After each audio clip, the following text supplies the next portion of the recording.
ആക്രാന്തം വേണ്ട, മെല്ലെ മെല്ലെ. നീ എന്താ ദേവിയോട് പ്രാർത്ഥിച്ചേ? കണ്ണടച്ച് പ്രാർത്ഥിച്ച കാര്യം പുറത്ത് പറയരുതെന്നാ. ഇയാൾ എന്താ പ്രാർത്ഥിച്ചത്?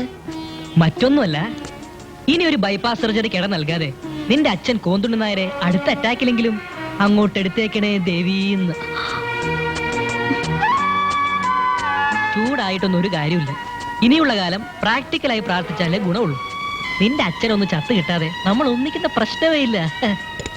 കളവാക്കല്ല, അന്തസ്സായിട്ട് കഴി. ഹലോ,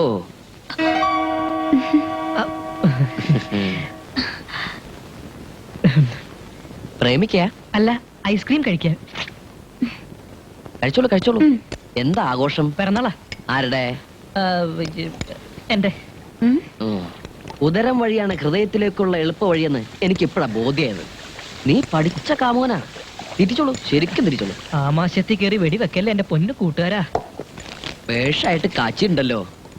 ആദ്യമായിട്ട് ഐസ്ക്രീം കഴിക്കുന്നേ? അല്ല, രണ്ടാമത്തെയാ. നന്നായി. എന്തായാലും ഈ ആഘോഷം എന്റെ ആയിക്കോട്ടെ. വേണ്ട, ബില്ലിങ് തന്നെ. എപ്പോഴും പറ്റില്ലല്ലോ. ഇതെന്റെ ഒരു പാവന സ്മരണയ്ക്ക്. ആവും കാലം ചെയ്താ ചാവും കാലം കാണുന്നു. അയ്യോ, സംസാരിച്ച് നിൽക്കാൻ സമയമില്ല. ഞാൻ ആ റോഡിൽ കിടപ്പുണ്ടാവും. അത് നിൽക്കണ്ടാവും.